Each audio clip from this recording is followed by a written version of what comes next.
Quando os olhos percorrem essa paisagem, há uma sensação de unidade, de paridade. Parece que nada nela destoa. Ao mesmo tempo, quando olhamos mais pormenorizadamente, percebemos que essa impressão de equilíbrio e harmonia dos tons é feita por dentro de uma convivência paradoxal entre estados que aprendemos a considerar incompatíveis em simultâneo.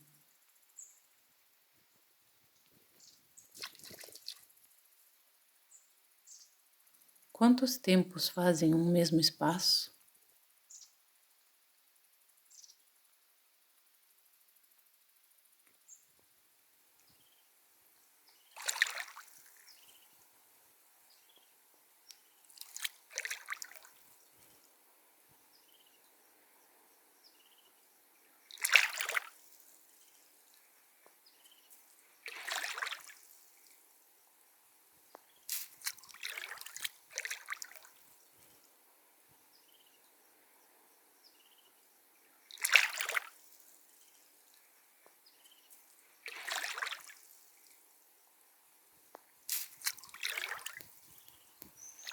Caminhando entre a terra e a água, começamos a reparar na multiplicidade e na simultaneidade de tempos que fazem este ambiente. Por todo lado, vemos gradações do mesmo, ou mesmidades partilhadas entre diferentes. Cada coisa, na sua singularidade, é feita de propriedades comuns com outras. Cada uma vai sendo ela própria, ao mesmo tempo em que parece também em vias de ir deixando de ser o que é. Em vias de ser outras, ou de coparticipar no que são as outras. Tudo está serenamente se transformando. Seco e úmido, castanho e verde, rijo e maleável, morto e vivo, se distribuem em um sem número de gradações. Nos diferentes estágios das suas temporalidades singulares, formam uma só contemporaneidade espacializada. Absorvemos a transição como um afeto forte, espalhado e atravessando tudo.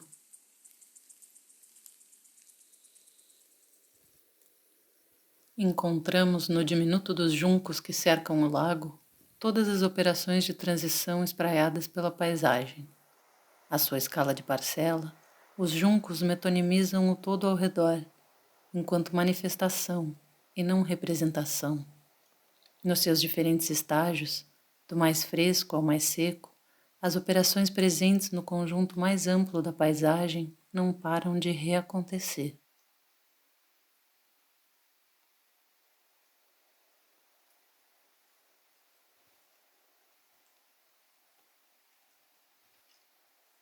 Decidimos nos concentrar na matéria dos juncos enquanto elemento mínimo, suficiente.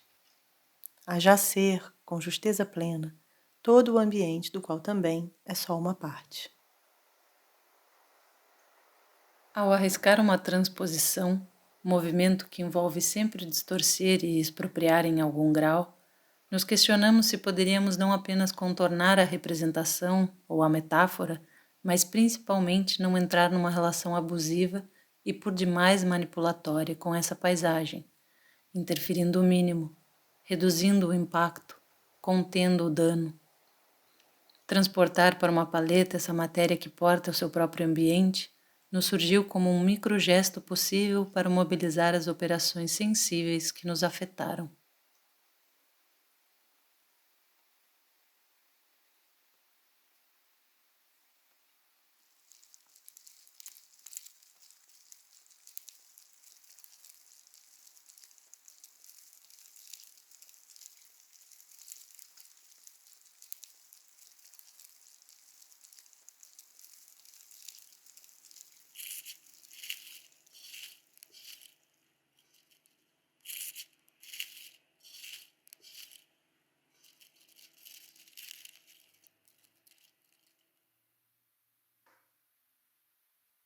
Enquanto dispositivo de narração e ficcionalização cotidiana do vivido, espaço onde se encenam, representam e reiteram verdades sistêmicas, a mídia jornal está carregada da mitologia hegemônica da eficiência e da justiça. desenvolvimentismo, progressismo, evolucionismo, extrativismo, exploração, meritocracia, capacitismo, competição, racionalismo, moralismo, julgamento e hierarquização são variantes pelas quais essa lógica se manifesta. Decidimos percorrer alguns jornais do dia, percebendo como e o quanto esses discursos os permeiam, ainda que matizados por diferenças de posicionamento político. Recolhemos tudo o que encontramos deste veneno, convocando as forças da erva abre caminho para nos ajudar nessa travessia.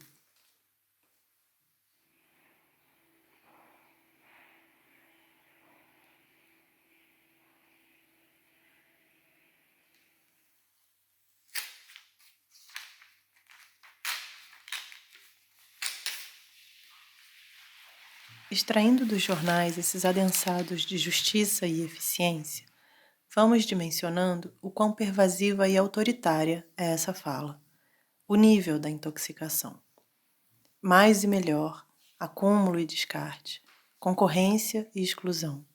O dano está entranhado e se manifesta na reincidência de padrões predatórios, numa repetição acrítica da violência. Geralmente, é preciso chegar a situações extremas para nos reconectarmos com o suficiente e com o justo, tocar o limite do suportável para só então se ativar algum mecanismo equilibrador de menorização.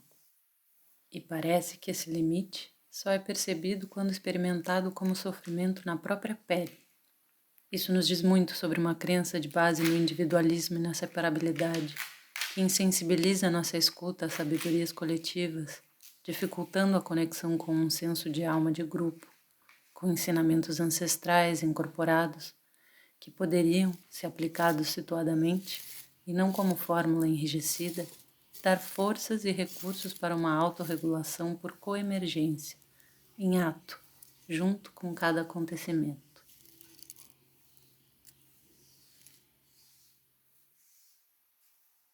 Num ritual de suficiência, redispusemos as palavras que recolhemos, selecionando o concentrado mínimo que pudesse já portar em si as chaves discursivas a curar. Reparamos nas densidades, nas repetições, nos modos de manifestação das questões, operando uma triagem em ondas, percorrendo e repercorrendo esse território inóspito, fazendo escolhas situadas para operar consecutivamente um gesto de redução. Retiramos as palavras repetidas. Retivemos, entre as semelhantes, as que mais sinteticamente endereçavam o alvo, e dentre elas, se ainda fosse possível escolher, ficamos com as que ocupavam a menor área de papel. Por fim, as agrupamos segundo critérios também situados, formando nuvens temáticas ligadas aos discursos de poder e opressão, de elogio da produtividade e do excepcionalismo, de comparação, punitivismo, condenação e culpa, de acumulação predatória e saque capitalístico.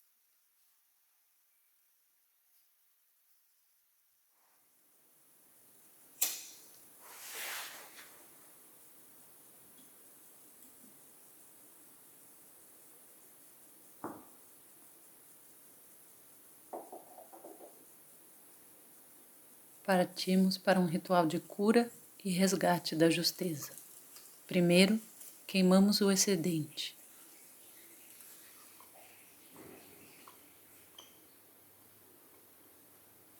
Então, confiando na sabedoria das homeopatias e dos antídotos, que nos informa que o veneno cura se administrado em doses mínimas e suficientes, decidimos tomá-lo.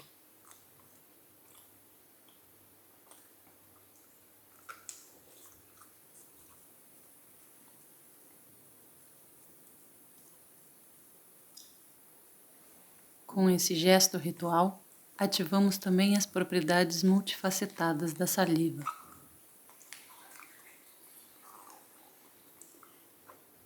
Ela tanto ajuda a romper e a dissolver, quanto a desinfetar e cicatrizar. E é um poderoso agente de fermentação, potencializador de outras formas de vida.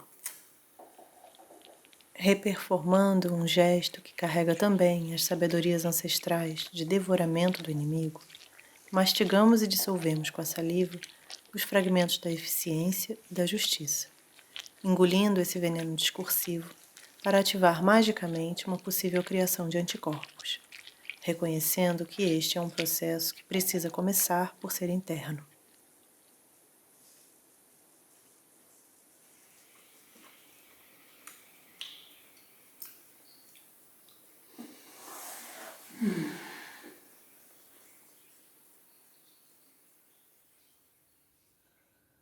Preparamos a seguir uma poção de dissolução, convocando as propriedades energéticas das ervas mornas, cidreira e alfavaca, associadas às forças de discernimento e moderação, luta e justiça espiritual.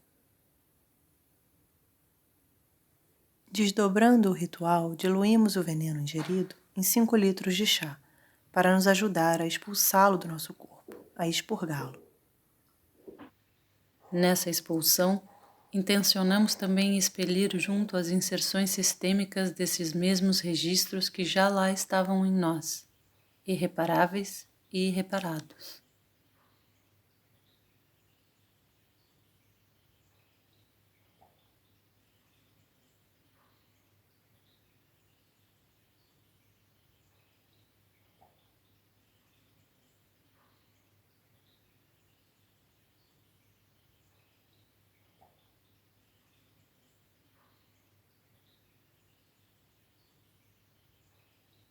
Que essa lavagem possa ser também levagem, levando e arrastando consigo as nossas doses internas dessas lógicas perversas.